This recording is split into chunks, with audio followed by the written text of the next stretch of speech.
We're going to spend time on the programme today discussing wine. White wine, red wine, Prosecco maybe as well. A little bit of talk about that for Christmas. And I'm delighted we're joined by Martina Delaney of Wheelahan's Wines and Tomás Clancy, wine and spirits critic of the Sunday Business Post. Now, good afternoon. A lot of my colleagues were telling me to spend much more time on red wine than white wine. It seems white wine is nowhere near as popular as red wine, Martina. Well, it's the season. I mean, I think it's the weather. When the winter comes, red wine. And in the summer, we sell lots more white because it's light, it's easier, and it's, you know, the sun is shining and you don't want to be drinking something too heavy. In the winter time, you need that winter warmer. Okay, but what about with the turkey and ham at Christmas table? Is white wine or red wine better suited? Well, it depends. I mean, you could start with the white, definitely. And I think, especially with the wines we brought today, it's we haven't brought something that's very light and fresh that you drink in the summer. These are a little bit richer and fuller bodied.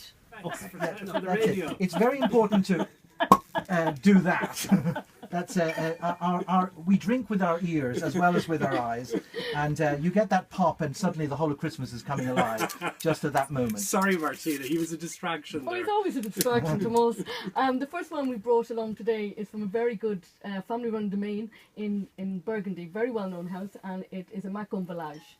I admit, on the rare occasions which I drink, which unfortunately is becoming less rare recently for other reasons I won't go into, I like a Sauvignon Blanc or a Sancerre or a Riesling. Well, the happiness is there's no error in wine. I mean, this is a discretionary pleasure. That's the whole point you have to understand about wine. It's a discretionary pleasure. One of life's great pleasures, something that human beings have been involved in for the last 8,000 years. And over that 8,000 years, tastes have changed over time. And so you happen to represent one of those tastes, which is that the charming, elegant, and very intellectual aspect of it, which is this idea of piercing, savoury adultness.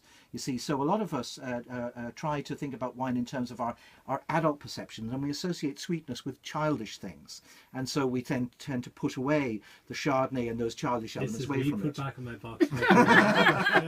So so you're looking there and you're thinking, I like those tart flavours, and that's perfectly fine, and it's actually a gorgeous thing. Sauvignon Blanc, lovely pyrazine, green, elegant sort of notes that are lip smacking. But you can get lip smacking in Chardonnay as well. You can get lip smacking from this area here, from Macon, if you don't put too much toast and too much oak into it. And of course you can get it from Chablis. Chablis is the sort of the locus classicus of the kind of this linear taste that you might appreciate if you like a Sauvignon Blanc. Now, this isn't that one. Okay, what so am this I isn't that drinking? one. And maybe I have a bit of a head cold. That tastes slightly syrupy to me. Well, I think you have a tremendously interesting head cold that would bring it to a syrupy that is. God, you are slapping me down, Bruno, here. That's so fascinating, Matt. So fascinating to come up with that. But I would think, yes, if you was maybe kind of clue. I have a head cold, yes, Tomás. A head cold. I hear you. Well, I tell you, the last thing will wake you up from your head cold. But this is classic unoaked Chardonnay at its best for $14.95 in good okay, stock and at it is. Maker. And this is, what type is this? This is Chardonnay as well. Oh, for God's sake. We're really trying to kill you off today. As we knew you loved it, that's what we thought we'd come with. But the thing is that people love Chardonnay, and now this is one you're not going to like. I would assume, like it. yeah. Absolutely, because I do not like just it. Because love this. for I'd have this on my cornflakes in the morning. yeah, Well, I think you're going to be happy with this. And this is... Where are we? No, that's the wrong one. I'm sorry. Oh, I apologise. I tell you. Yes, we You want got to. carried away with it. You're only one with the drink ruin. in. What? Just one drink in. This is Le Dauphin d'Oliver. Le Dauphin d'Oliver, okay. So it's a white Grave. Because you have this exclusively at Wheelahan's. It is. I It's an believe. exclusive brand that we have. It's the second wine of Chateau d'Oliver. It is 50% Sauvignon, 50% Sauvignon Blanc, and it's very, very Loire Valley-esque. They actually have a Loire Valley. Yeah, that's far more distinctive tasting than the other two. Yeah, they have the winemaker from Chateau Lebrun, who's a Pouilly Fumé producer. He is the consultant winemaker. Yeah, peach stone. Yeah, exactly. Yeah. Very, very much like that. People love it because it's it's crisp. It will go beautifully. Think about this with turkey, because you don't have to match like with like. And the turkey, this will raise juices in the mouth. It will cut through any dry sort of turkey element to it. Can actually be very charming. It can work well with ham. Ham is a food with a second act. You've got the interior sweetness, but you've got the crusty outside, the bit we all like, the sort of the toasty, sort of crinkly bit, and that works. It works well. Before we get to the reds, which we're going to talk about after the 6 at 6, I want to briefly ask both of you your views about Prosecco against Champagne. A lot of people like to start Christmas Day, Prosecco or Champagne. Prosecco's become so incredibly popular, apparently outselling Champagne in Britain 2-1 at present. And vineyards apparently now been constructed in Italy to deal with the success of their new demand. What do you make of Prosecco?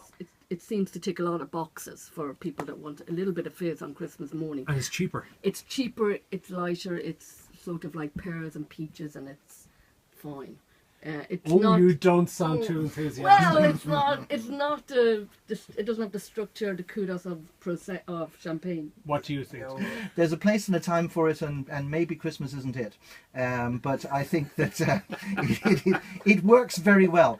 And considering that it's made in very large Charmat tanks rather than individually bottle aged, the difference between them, the pricing structure difference is to do with Eamon de Valera. Eamon de Valera was very against the idea of champagne, which he saw as from the big house in the ascendancy. So we in Ireland uniquely tax bubbles higher than still wine based on pressure. So if you can have a low pressure wine that has a bit of frizzante bubble in it, you can get back down to the same customs pricing as a dry wine, and that's what Prosecco has done. They've essentially reduced the pressures inside to get them down to the lower With the screw top instead of the crown top, because there's a double duty on the crown top that people don't realise when you're buying champagne or you're buying Prosecco. But the crown top, you're paying more because you're paying double duty for the mushroom top. For the pressure inside. The pressure. So he was very against it. So what we're doing when we take a champagne is we're striking a blow against 1940s conservatism. Right. Excellent. Only one is screw top, and I thought it was becoming more and more common to see screw top wines on the shelves. Well, yes, it is, but I think the wines that we showed earlier are all the classics, and they haven't really moved on to screw top wines. And interestingly enough, we have the first wine this evening is the screw top, and it's from Portugal, who are the largest producers of cork in the world. So to have an everyday drinking Portuguese wine with a screw top is quite unusual as well. It's called Segredos de San Miguel, the secrets of San Michael, or Saint Michael.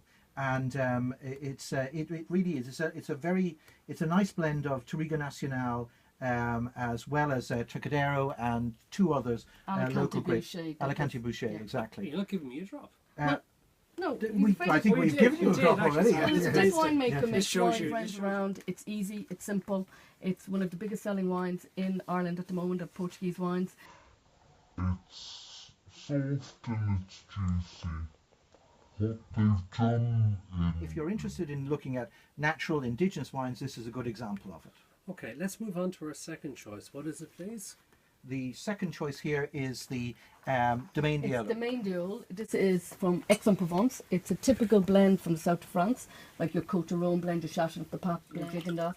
But this is from a small family-run estate called Domaine d'Yolo. And it's a blend, you often know it's the GSM, but this is GSC, so it's Grenache. It's a Chateauneuf de Pape. These are the Chateauneuf de Pape grapes. You know what you're looking at is Grenache, Syrah, and Carignan. Yeah. So that's what you get in your Chateauneuf de Pape. But this is from Aix-en-Provence, so about 100 kilometers south of Chateauneuf de Pape. So this is what we all look for. It's the golden sort of holy grail, Chateauneuf de Pape at a cheaper price. Okay, your third choice, a Valpolicella Ripasso. And I would be a big fan of the Valpolicella Ripassos normally.